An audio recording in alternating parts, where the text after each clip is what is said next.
Guys, welcome back to my channel. This is Garth, and today we are looking at building a sales analysis.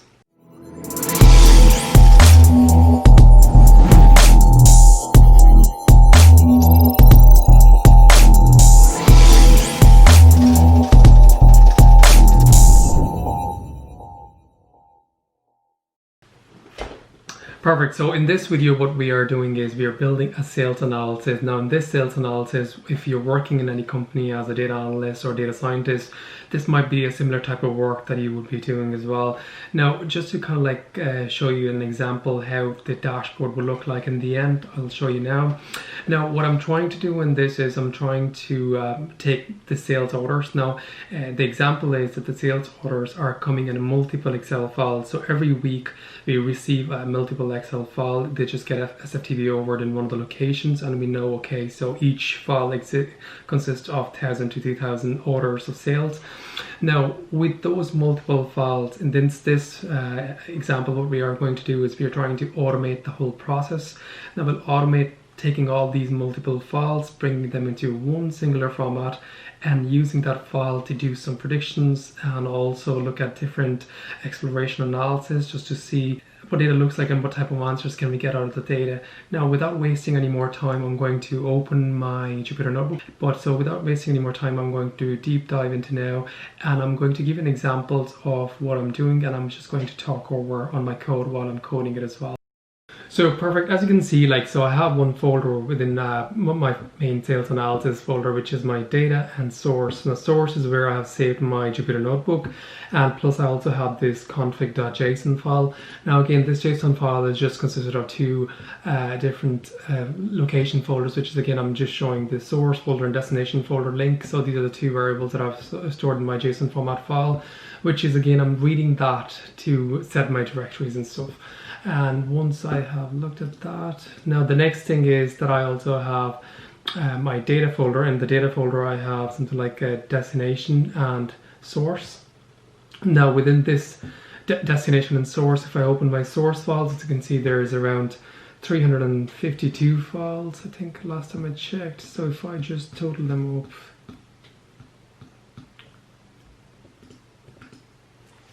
yeah, so there's around 353 files, and what I'm trying to do in this is now I want one Excel. Now they're all in the same format, they just have 1,000 orders per file. So what I want to do in this analysis first is to actually merge them all together. So let's start doing that in Python first, and I'm going to save the final file in destination. So before actually moving ahead, what I'm going to do is I'm going to copy one of them, and I'm going to put, so the same way I have the destination one here.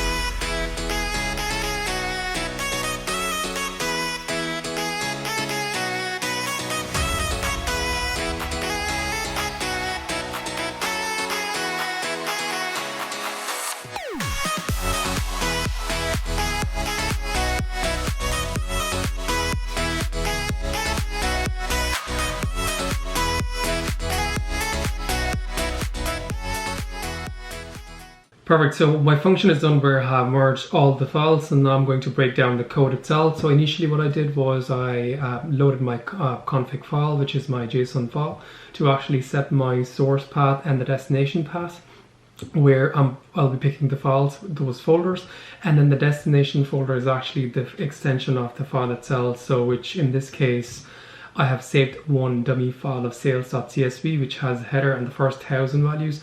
What I'm doing now is I'm going to read through the rest of the files which are there in the source folder, and I'll basically merging them back onto this file.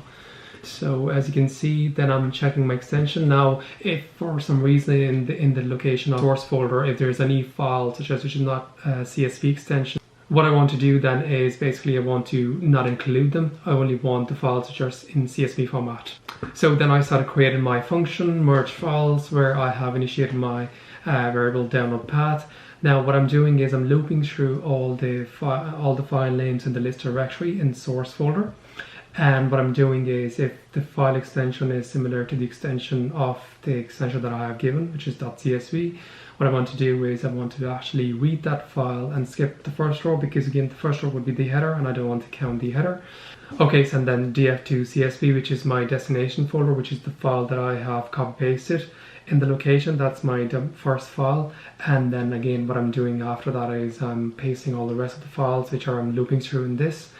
And index should be false. I don't want to paste any index. The mode should be A, because I want to append it rather than overwrite it. And header should be false, because I already had the headers from the first file anyway, so I don't really need the headers to be pasted. And once it's all done, then I have the else print, which means it will just look at the final version that there's no more files. It'll just paste that the data folder is empty, because it has to loop through all the files. And then I'm going to print, which once we come out of the loop, I'm going to print that the files are merged now.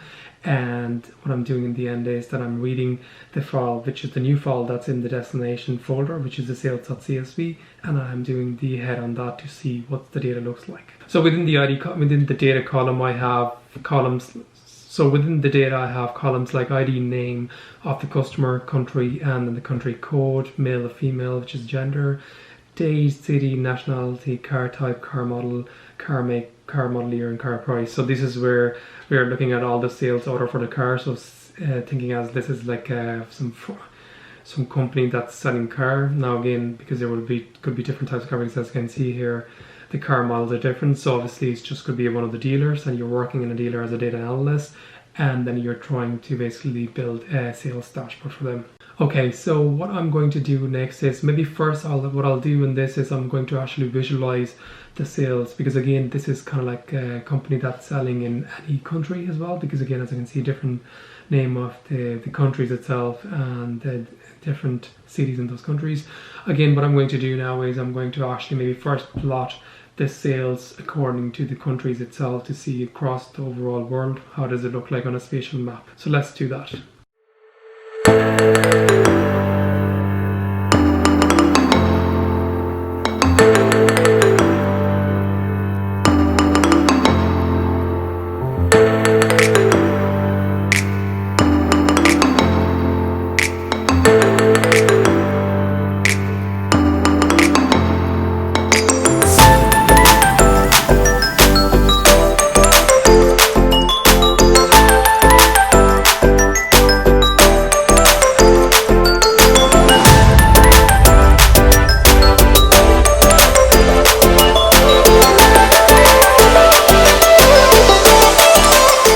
So first thing is done, which I have done is I've looked at the sales by country. For this I've used Plotly, and basically what I'm doing is I'm plotting Corplet, which is again I'm looking on the location based what sales is happening in which country. So initially what I'm doing is I'm creating a new data frame where I'm counting the size by country, because I'm just doing a group by and counting the size of that, which gives me the total amount of sales. Because again, if you imagine the file structure is in the format of where each sale represents a row, so I'm just doing the size of each of the rows by country. So it gives me the total number, and I put that as an index and gives the value, gives the actual name for the index of sales, which gives me the total amount of sales that happen against the country. Then what I'm doing is I'm creating the map itself from Plotly. So first is to design the figure. Within figure, I'm looking at the location mod as country names, because again, you can also use as a country code, but again, in my file, I had country names which are more relevant, so I've used that. In my location, I'm just representing the location of the actual area itself. Then you have the total number of sales that have happened in the location, and then the text will represent the actual venue Hoover. On top of that, it will represent what actual country name that is. Then finally, I have the color scale as blues, and also the actual, if you see the boundary on the map, I'm actually just making a dark gray, and the line width for that would be 0.5. The color text there itself are there, which is on the sales legend, as you can see on the scale. And then that's and then the name of that scale legend is the sales. Finally, what I'm doing is then I'm updating that figure by also putting the title and then showing the frame itself, which is in a rectangular frame. So this is how I've kind of like finalized the figure, and then I'm just doing figure.show, which actually shows the plot within the window itself.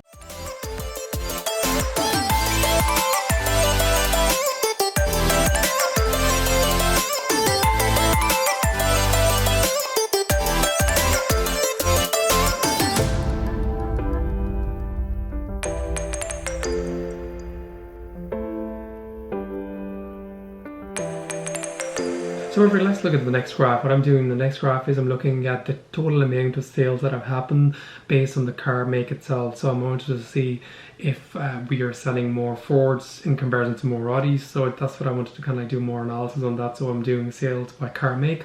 Again, for that I'm using my data frame itself, doing a value count on it. I'm building these eye plots where again the kind is in bar because I'm just representing them in a bar format. And then the title itself, and then my X title, which is the car make, and then my Y title, which is customers, and the color should be blue. So it's just presenting them into sort of like a bar plot.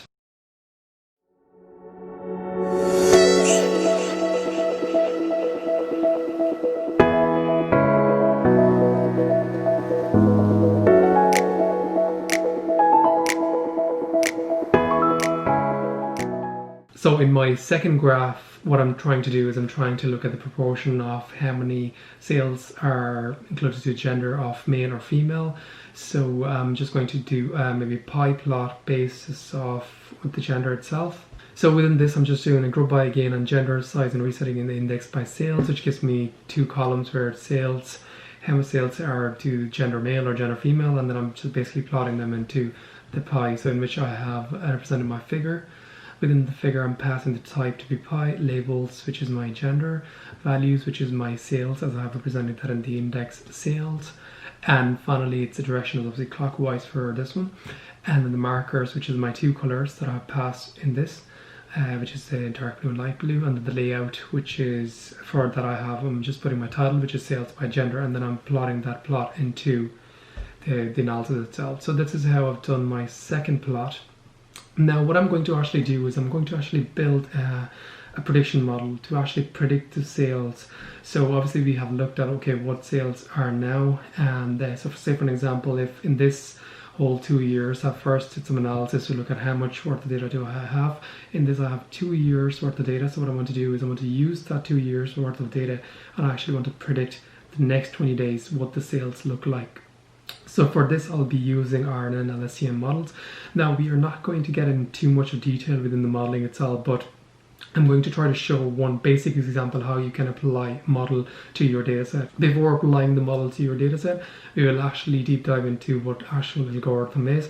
Now, I'm not going to go really deep in maths, but I do want you to have some sort of knowledge around what the model itself is doing and what the algorithm is designed to do. Recurrent neural network. Again, like first thing in recurrent neural network, to understand it more in detail, I think it's really helpful to understand at least like some of the basics before we start getting into the implementation stage. Like if I look at that on a high level, like a recurrent neural network, it's what it does is basically processes the sequences. So whether you are like working on even on a daily stock prices, or like if you're trying to process like sentences, or like in our condition that we have our sales volume. Now you could be predicting anything in terms of these sequences. So within recurrent neural network, recurrent means the output at the current time step becomes the input to the next time step. Like again, at each element of this sequence, what model considered is like not just to take the current input, but also remember to take the input from the preceding element. And that the memory itself allows to the network to learn long-term dependencies in a sequence. Like it can take the entire context into account when making a prediction. So whether the next word in the sentence, or like if you're predicting in our scenario, which is a sales. So basically RNN is kind of like designed to mimic the human way of processing the sequence. Like the similar way that we can also process the whole sequence of the sentence and when formatting instead of the words by themselves. I'll leave the link below for this document on the description box. Again, it's a really good read, like if you want to kind of like get in detail LSTM models again to understand the whole maths behind it. Again, for this video we are just doing the sales analysis, so I'm not really going to get too much in detail, just to kind of like do a bit of breakdown in terms of how it basically what happens with the heart of the RNN. There's a layer which is made up of memory cell, again the most popular cell in the whole LSTM model, which basically maintains the cell state and as well carry the insurance of signals of the sequence. Like at each time step, LSTM considered the current word, the carry, and then the cell state. So this is how within the same example, if you're looking at sales, it carry forward current volume, the carry volume, and then the cell states as well. And And within LSTM model, again, as you can see in the diagram, the LSTM model has 3 different gates. Again, the wait vector, which is the forget gate for discarding any irrelevant information, and the input gate for handling any current input, and output gate for producing prediction at each time step. Okay, so the function of each cell is basically to decide the parameters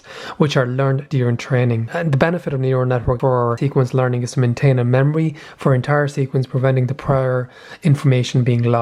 So a recurrent neural network basically addresses the issue of traditional neural network, where the network itself has loops in them, allowing the information to persist for longer term, so they can help in prediction of the model.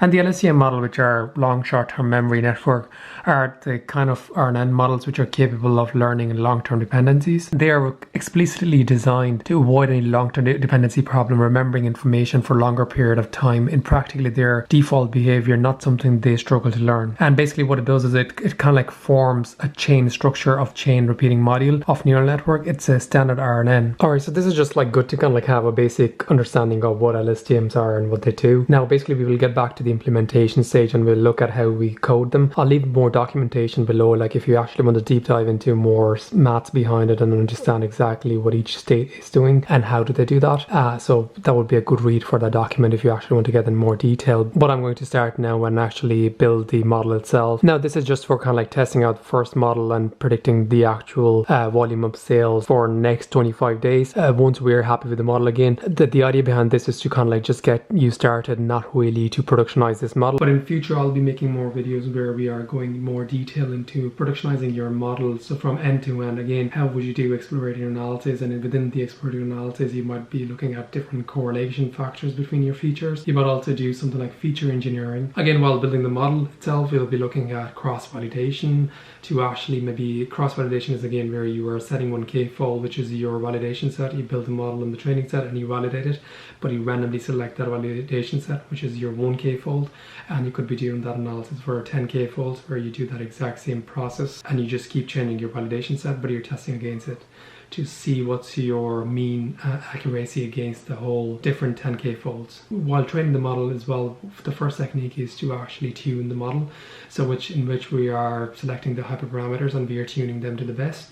Now in this you would be using something like grid search to tune your model. So once you build the model, you have tuned your hyperparameters and you have applied all the techniques.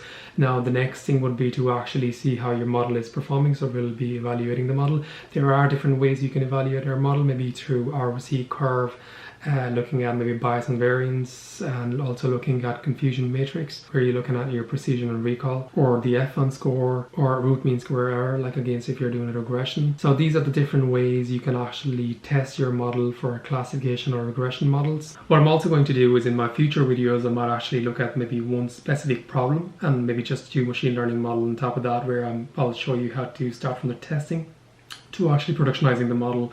Now you might not just build one model, like in this example we have only just built one basic RNN and LSTM model, but you might not be doing that. You might be applying different types of model. Even within RNN you might be applying different architectures of the neural network itself, or like if you were working with different models like XGBoost, or applying something like random forest and stuff like that. So you'll be testing different types of algorithms and see which one predicts your scores the best. Again, you will be calculating them through different types of accuracies, and once you are happy with the model itself, so the model which is performing the best, you select that model and you basically productionize the model, and in the end you actually optimize your whole code to suit the requirement. But again, I'll make more videos to actually show you that information in the future.